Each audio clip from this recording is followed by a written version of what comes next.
I am talking today. I want to have a conversation today. This is something that's been on my mind lately, thinking about purpose and outcomes and goals and those kind of things. Because when I was going through a rough one about, I don't know, going on 10 years ago now, one of the things that people kept saying to me is, you need a purpose. What's your purpose in life? And I'd be like, oh, well, my purpose has always been my children, bringing my children up. Yes, but now your children are gone and you need another purpose. And so I spent a long time trying to figure out what my purpose in life was. What is it? Am I a teacher? No. Am I don't know.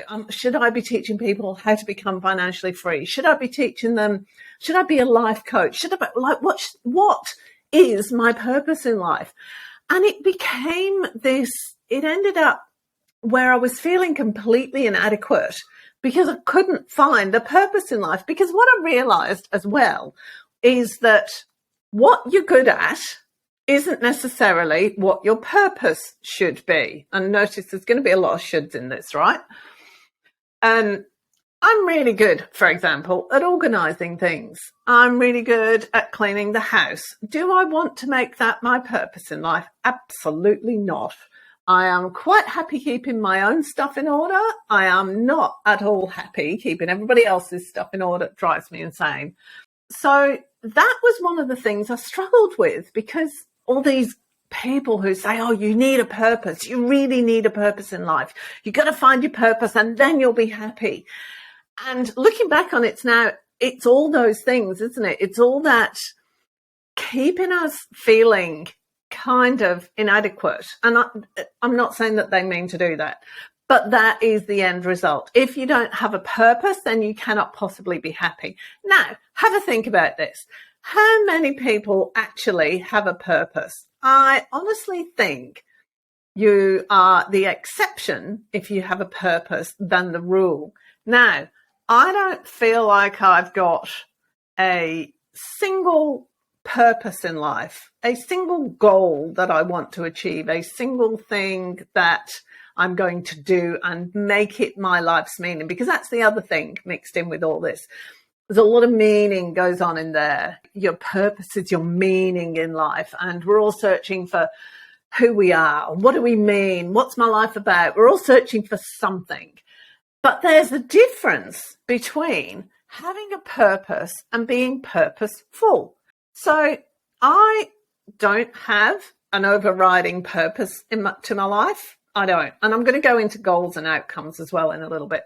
So I don't have an overriding purpose. But I do everything purposefully because I want to get the washing up done. I want to get this podcast finished. I want to make sure whatever is all sorted out. I have lots of purposes. And I don't even consider them goals. Like, I have a bit of a thing about goals. I don't like goals. I personally find goals really restrictive. And I've tried to do the whole 5-year plan, and bringing it down to a 1-year plan, then a 6-month plan and a 3-month plan, and then reverse engineer it so that you know each week what you got to do to achieve your goals. I don't think I lasted a week before that kind of went out the window, and I've tried it several times. It does not work for me. What I need personally, and this all ties in, the whole goals thing and the purpose thing is kind of different flavors of the same thing. It is to me, right? This might not work for anybody else, but this is what works for me. I cannot do goals. I find them really, really restrictive. They leave me no freedom to do anything. For me, having a goal and reverse engineering all the steps, it's useful in one way because it gives me an idea, a great clarity about what needs to happen. And I enjoy having that clarity. I love reverse engineering for the fact that I know how I could do it. I don't think I've ever actually done it the way I've reverse engineered it, because what works for me, rather than have goals, is have an outcome, and an outcome in terms of an experience. If I have a goal, I want to get, say I'm going to university, like my youngest daughter is at the moment. And we had this conversation last night, which is what's made me think of all this. because she said, oh, what do you think my goal needs to be for this year? And I said, well, if I were you, I wouldn't put that pressure on myself. I wouldn't say, okay, this year I'm going to get straight A's. I'm going to achieve this. I'm going to get halfway through getting my pilot's license. I'm going to be able to swim 2Ks without stopping, whatever it is. I wouldn't do that. How I do it when I'm in my flow and things are really happening for me, it's because what I've done is I've created an experience that I want to have. So it might be that this year, the experience I want to have, I'm going to go with what Keely said last night. She wants to be happy, she wants to be confident, and she wants to be relaxed. And if she opens herself up every day to that's the experience she wants to have that day. She goes into a lecture, that's the experience she wants to have. She goes into an exam, that's the experience she wants to have. She knows that she wants to do well in her exams. She knows that she wants to be physically fit. But you can go into it with a mindset of this is what it's got to look like, and this is the only way I'm getting it right. Or go into it with a mindset of I'm going to enjoy myself here. I'm going to feel confident about doing this. I'm going to be relaxed while I'm doing it, and I'm going to enjoy myself and feel happy with myself when I'm doing it. That's a whole different experience. And to me, take, for example, you get a picture of a tropical beach looking out over the ocean. For somebody, that might be the ultimate idea of a relaxing holiday. That's their dream. That's where they want to spend most of the time, on the beach with their laptop, being a, what do you call it? I don't know, footloose entrepreneur, whatever. I can't even think of the word. But it could, to somebody else, remind them of family, because those are the family holidays they had. So when you do, I've gone a bit all around the world here. So when you do a vision board, instead of putting on that vision board the things you want to have, you put on that vision board the experiences you want to have. So you get a picture, and what emotion does that recall for you? What emotion does it elicit for you? Is it like that picture of a beach in Bali, a tropical beach? Does it elicit family? Is that what family is all about? Because those are the family holidays that you took when you were a child. Is it something that you want to do? You want to spend 6 months of the year sitting with your laptop on a beach in Bali, and going scuba diving when you want. I was going to say synchronized swimming. Go scuba diving when you want to, that kind of thing. It's the emotion that it elicits. And to me, when you set those kind of outcomes that are experience and emotion based, you leave the universe free to bring up whatever it'll bring up to give you those emotions. And what comes up in your life is so much more expansive. There's so much more possibility in that than going, no, this is what it's got to look like. Because if you put goals down there, I want to get straight A's in my exams, I want to be able to swim 2Ks without stopping, all those kind of things, they're the equivalent of materialistic goals. They're the equivalent of, I want $2 million in my bank. I want a massive house with blah, blah, blah. And those things mean that what you're focused on is the end result, as opposed to the experience that you're having day to day all the time. For me, the better thing, I was going to say my humble opinion, it's not humble, it's just my opinion. In my opinion, what works for me is going for the experience, because I can have that experience every single day, every minute of the day. It's not limited to when I get to a particular place. Does that make sense? And so outcomes, goals, purposes, all of those kind of things, personally, for me, I wouldn't tell anybody to do that kind of thing, other than, like I say, to get a goal, reverse engineer it, and then go, oh, great. So that's how you do it, but I don't necessarily want to do that. Right. How am I going to feel? I'm going to feel blah when I get this goal. That's how that goal is going to make me feel. So I'm going to bring that into my life now, and then I can move forwards. And it's the same purpose, and all those kind of things fall into the same category as that. And they, like I said, I'm just repeating myself now, they're limiting. Go off your feelings. If you go off how it makes you feel, that job, that pay rise, how would it make you feel? That holiday, the exam results, how will you feel when you get those things? That's what you want it to be all about. For me, a long, long time ago, I took on the experience of being fun, love, and laughter. And I guarantee whenever there's a conversation around me, there's a lot of laughter going on all the time. And when I say that to people, they go, oh yeah, that's totally you. That's, and when you take on that way of being, it kind of spreads to the people around you. It's great. It's something really interesting because you embody that and the people around you pick it up and also reflect that back at you. It's a really interesting concept. But having that kind of vision board, and I'm going to have to dig out one of my vision boards and I'll see if I can find it before I might do a new one. I'll do a new one and I might put it on the web page that this goes with. I'll put a link to it or do something anyway. And just having that vision board, that find your words, the words, like for me, fun, love, and laughter, and have them written in places. You might want to put them on A4 notes, that piece of paper, just write them and have them there. Put them on sticky notes, wherever, and just remind yourself every morning or have a sticky note on your laptop that's who I am, your screensaver, whatever. And what experiences you want to have your vision board, rather than I hate those vision boards that have got like money things in there. It's just a bit tacky. Dude, you don't need to do that. What experience would lots of money bring you? Would it leave you with a sense of freedom and choice? Would it leave you with a sense of fun?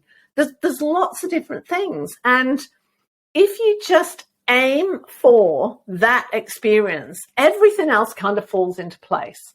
It's kind of like the universe brings things in that are going to enhance that experience for you, stuff that you never even thought about.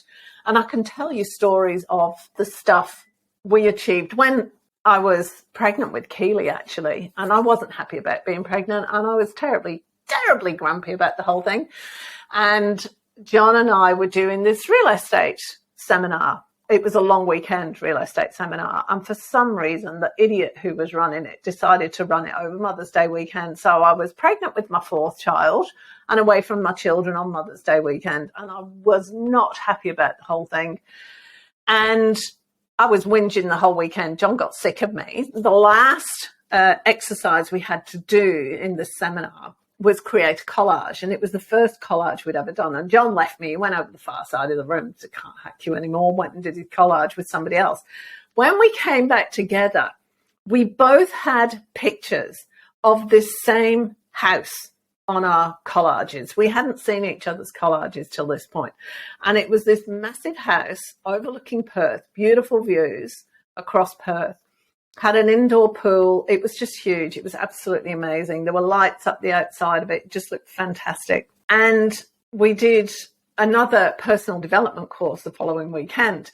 Now, that house there was our 10-year goal. It was a goal. This vision board was about creating goals, which was before I kind of cottoned on to the whole what you want to experiencing.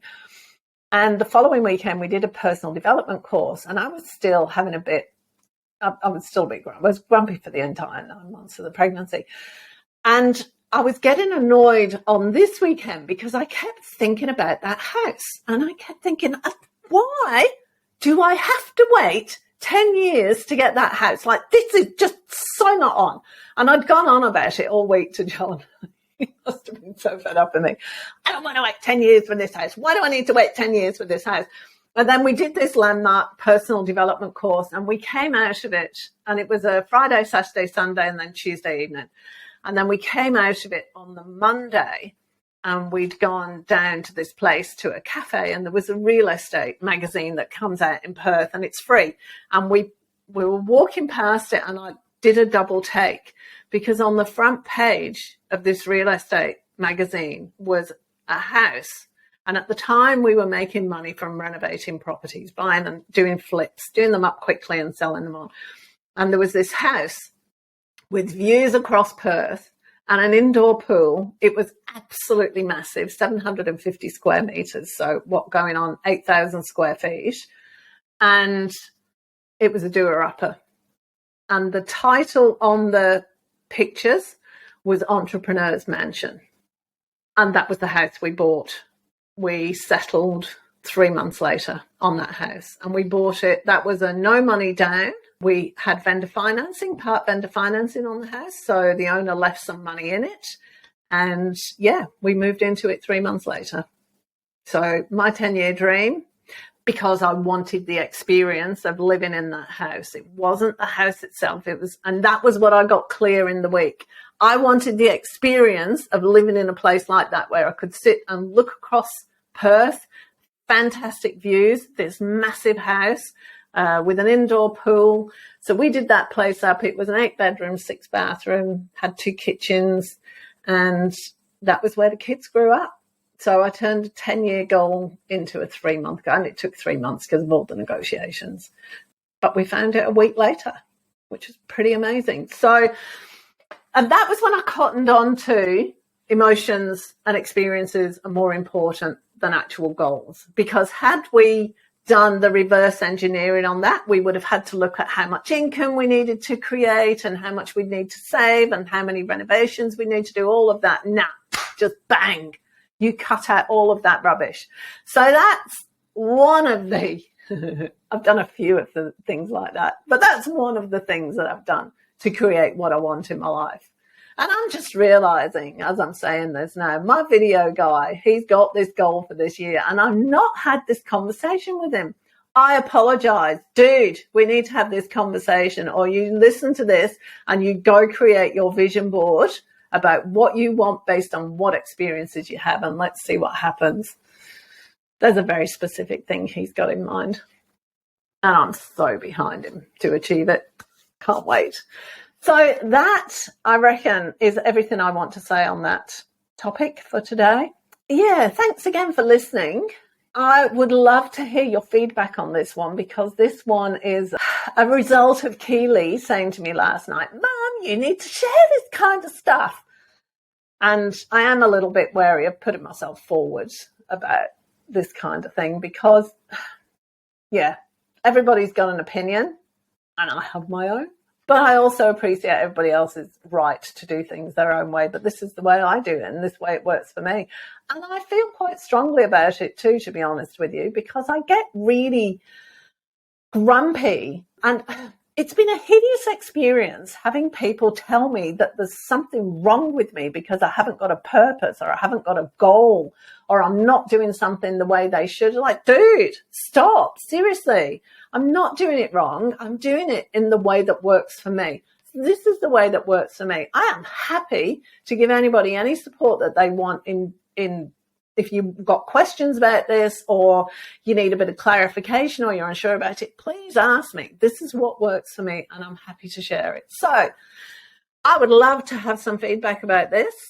And in the meantime, go do a vision board, do the experiences you want to have, and forget those goals. Kind of have them in mind, sure, but don't let them limit what you do.